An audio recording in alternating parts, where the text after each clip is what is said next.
Alrighty, welcome to this video tutorial. I know it's been a while, but this one is on how to unpack a prompt to a high level.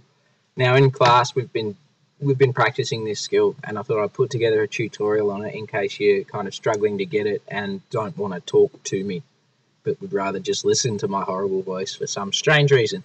Either way, doing this is when you turn an essay prompt and your own response to that from a kind of bland, unclear statement that needs exploring into a really clear statement of your intent, and it makes you look really clever.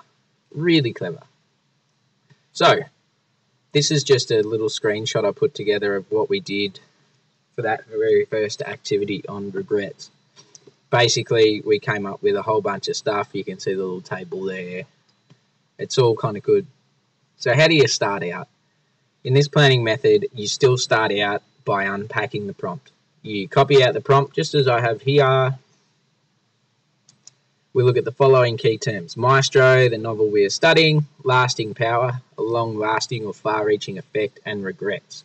So I thought we'd define regrets because the rest of it's pretty easy. Regrets, or regret. In verb form, that means an action. Feel sad, repentant, or disappointed over something.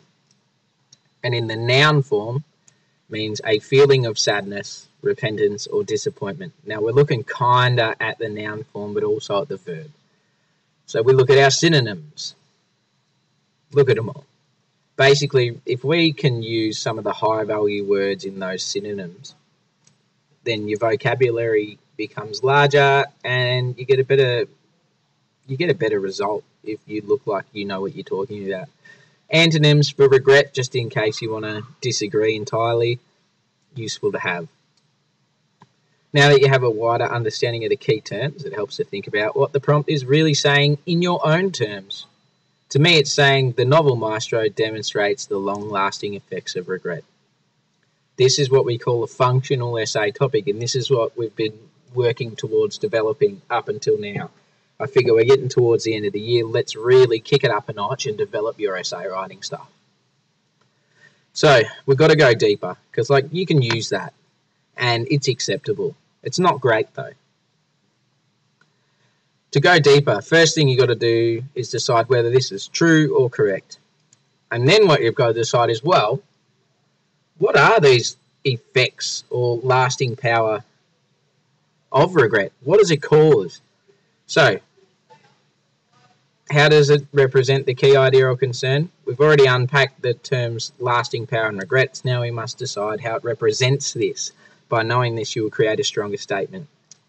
First, we look at whether regret actually has an impact. We look straight at the characters for this, and we listed them. All right, so bang, yes, regret has an impact, and regret influences their actions in the narrative.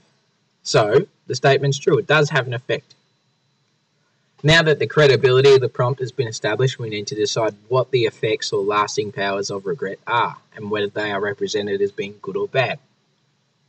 Represents having regret having positive effects is listed on the left-hand side. Regret having negative effects is listed on the right-hand side. And this is exactly what we came up with in class. This is your work, not mine. So as a group, we decided regret seemed to have a more negative effect in the way it is represented in Maestro. So now that we've established that the text does in fact deal with regret, and it's presented as both good and bad in some ways, you need to decide what interpretation you personally have and how to argue it. The interpretations that our class came up with were: regret leads to learning. You can't live without regret. You can't change the outcomes of your past actions. Regret can be dangerous. You shouldn't let regret consume you, and Maestro shows how our actions lead to regrets. Now, these are statements about how